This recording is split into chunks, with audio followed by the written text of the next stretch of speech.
సంక్రాంతి జరుపుకోబోతున్నాం త్వరలో. కానీ ఇక్కడ ఒక విషయం మనం మాట్లాడాల్సిన అవసరం చాలా ఉంది.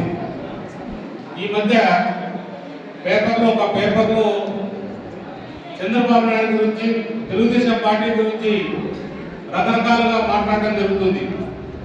రాయలసీమకు సంబంధించి నీటి ద్రోహాలు ఎవరైనా చేశారంటే అది ఖచ్చితంగా చెప్పాలి, జగన్ రెడ్డి అని చెప్పాలి. గడిచిన 5 ఏళ్లలో 19 నుంచి 24 వరకు కూడా టెండర్లు పిలిచి టెండర్లు ఇచ్చి రకరకాలుగా పనులు చేయకుండా ఎక్కడికక్కడ రాయలసీమ రైతులందరినీ కూడా మోసం చేస్తూ ఎక్కడ కూడా ప్రజలకు ఉపయోగపడే పరిపాలన సాగించకుండా కాలక్షేపం చేస్తూ వాళ్ళ బ్యాలెన్స్కే పరిమితమైంది. ఈరోజు కొత్తగా ఏదో ఒక కాన్సెప్ట్ తీసుకొని ఏదో రకంగా ప్రజలను మభ్యపెట్టాలనే ఉద్దేశంతో వాళ్ళ నాయకులు, వాళ్ళ సత్తాయి నాయకులను కూడా మాట్లాడడం జరిగింది. ఒకటే చెప్పగలుగుతాం, మనం 19 నుంచి ముందు కూడా 14 వరకు కూడా చూసుకుంటే మనం హంద్రీ నివాస్ సంబంధించి మొత్తం మన రాయలసీమకు సంబంధించిన కాలం అంతా కూడా మన తెలుగుదేశం ప్రభుత్వమే పూర్తి చేయడం జరిగింది. అంటే వాళ్ళు ఎప్పుడో ప్రారంభించారు, మన ఎన్టీ రామారావు ప్రారంభించారు. తర్వాత మధ్యలో రాజశేఖర రెడ్డి వచ్చి కొన్ని టెండర్లు పిలిచి వాళ్ళు కావాల్సిన తీసుకున్న పనులన్నీ కూడా ఎక్కడికక్కడ ఆపేయడం జరిగింది. అయినా కూడా ఎవరు కాంట్రాక్టర్లైనా ఎక్కడైనా కూడా ఎవరికి కూడా రద్దు చేయకుండా చంద్రబాబు నాయుడు అదే కాంట్రాక్టర్లకు అందరికీ పోటీ అదంతా పూర్తి చేసే వాళ్ళు నిధులు కూడా కేటాయించి కనీసం అంటే 12,000 కోట్ల నిధులు మనం కేటాయించడం వాళ్ళ పనులన్నీ కూడా పూర్తి చేయడం జరిగింది. ఇదే పిఎల్ఆర్ సంస్థ ఏదైతే ఉందో ఆ సంస్థ కూడా నాకు తెలిసి మన జిల్లా అంటే మొదటి రీచ్ అంటే జీడిపల్లి నుంచి వచ్చే రీచ్ వాళ్ళ సంస్థ మధ్యలో ఆపేసి వెళ్ళిపోవడం జరిగింది.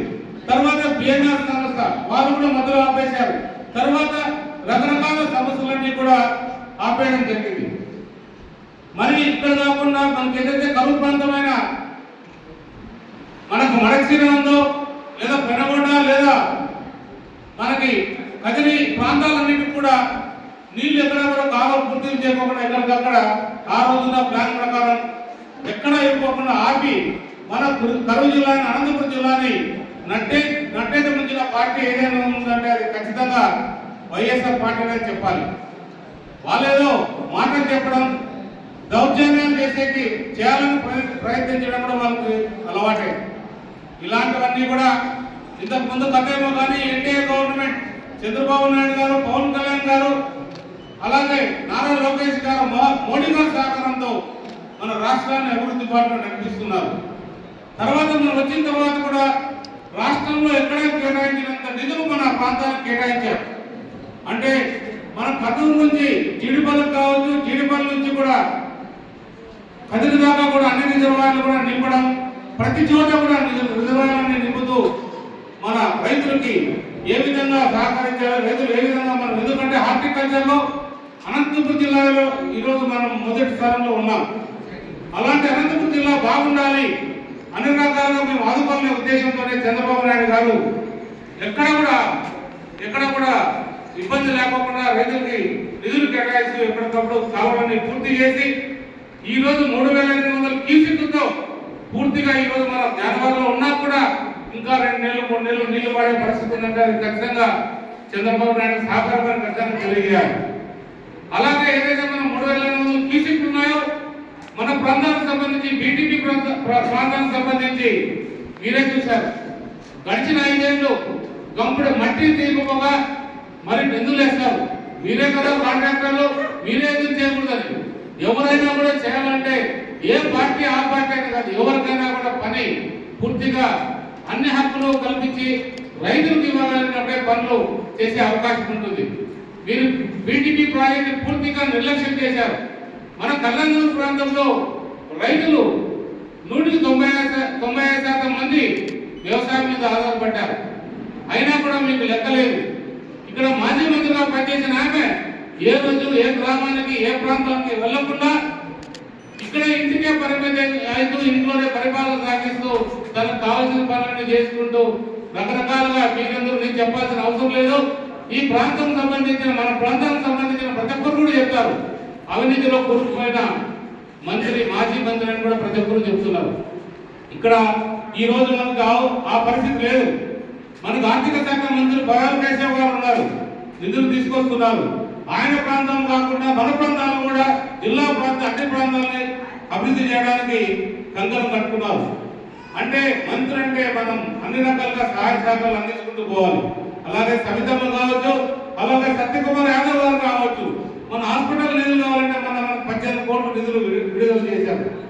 ఇది ఎప్పుడైనా జరిగిందా అంటే గడిచిన 5 ఏళ్ళలో ఎప్పుడు జరగలేదు. మరి బీటీపీ ప్రాజెక్ట్ సంబంధించి నిధులు ఇవ్వడానికి రెడీగా ఉన్నారు, రైతుల అకౌంట్లో డబ్బులు వేయడానికి రెడీగా ఉన్నారు, పనులు కూడా ప్రారంభించారు. మా ముఖ్యమంత్రి ఒకటే చెప్పారు, ఆ రోజు మనం మాటించాం, ఈ రోజు మనం పూర్తి చేయాలని బీటీపీ ప్రాజెక్ట్ పెండింగ్ ప్రాజెక్టు పూర్తి చేసే కంకణం కట్టుకున్న మా ముఖ్యమంత్రి గారు మనందరూ కూడా మా ప్రాంత రైతులందరూ కూడా రుణపడి ఉండాలనేది మా అందరి ఆకాంక్ష, అభిప్రాయం. ఇలాంటి చంద్రబాబు నాయుడు గురించి మీకు మాట్లాడే హక్కు ఏమాత్రం లేదని ఖచ్చితంగా చెప్పగలుగుతాం. రాబోయే కాలంలో ఇంకా కూడా నీరు ఏ విధంగా తీసుకురావాలనే ఒక గొప్ప ప్రణాళికతో మన ముఖ్యమంత్రి గారు తయారు చేస్తున్నారు. దాన్ని అడ్డుకోవాలనే ఉద్దేశంతోనే ఈ రకంగా మన మీద నిందలు మోపుతూ రకరకాలుగా ఏ రకంగా అడ్డుకుంటే బాగుంటుంది, లేకపోతే చంద్రబాబు నాయుడు పేరు ప్రతిష్టలు పెరుగుతాయని పేరు ప్రతిష్టలు పెరుగుకుండా ఆపాలనే ఉద్దేశంతోనే ఈ జగన్ రెడ్డి అనుకో పార్టీ ఈ విధంగా తయారు చేసింది. ఖచ్చితంగా చెప్తాం, మేము అభివృద్ధిలో ముందుంటాం, అన్ని రకాలు కూడా అభివృద్ధి చేస్తాం, అవినీతికి దూరంగా ఉంటాం, అవినీతి లేని పరిపాలన ప్రజలకు అందిస్తామనేది మా నాయకుడు నేర్పించిన విద్యగా మీ అందరూ కూడా తెలియజేస్తున్నాం. ఏదైనా మీరు చెప్పాలనుకుంటే బహిరంగ చర్చకు సిద్ధం. ఏ రోజు మీరు రావాలనుకుంటే చెప్పండి, ఏ ప్రాంతానికి రావాలనుకున్నా కూడా మేము వచ్చి ఆ ప్రాంతంలో బహిరంగ చర్చకు లేదనుకుంటే మీరే కళ్యాణానికి వచ్చి మేము సిద్ధంగా ఉన్నాం చర్చకి. మీరు తెచ్చారా, మేము తెచ్చామా, ఏ విధంగా నీటిని మేము తీసుకురావాలి, ఏ విధంగా నిధులు ఉపయోగించుకోవాలనేది ఖచ్చితంగా మీరు దుర్వినియోగం చేసిన విధానాన్ని కూడా మీకు అందరూ కూడా వివరిస్తాం, ప్రజలు కూడా తెలియజేస్తామని మీ అందరూ కూడా తెలియజేస్తూ ఈ రోజు సీఎం రిలీఫ్ ఫండ్ కింద చెక్కులు ఇవ్వడం జరిగింది. ఇప్పుడే చెప్తున్నాడు మన గోల వెంకటేష్ గారు, ఈ నెలలో 3వసారి. అంటే ఇంత గొప్ప కార్యక్రమం, ప్రజలు చాలా మంది ఇబ్బంది పడుతున్న ప్రాంతం మన ప్రాంతం. ఇప్పుడే ఒక వ్యక్తిని చూశాం, నడవడానికి కూడా వీల్లేదు, ఆయన సెలూన్ బాటిల్ ఎక్కించుకుంటూ డైరెక్ట్ హాస్పిటల్ నుంచి ఇక్కడికే వచ్చి ఆ చెక్ తీసుకోవడం జరిగింది.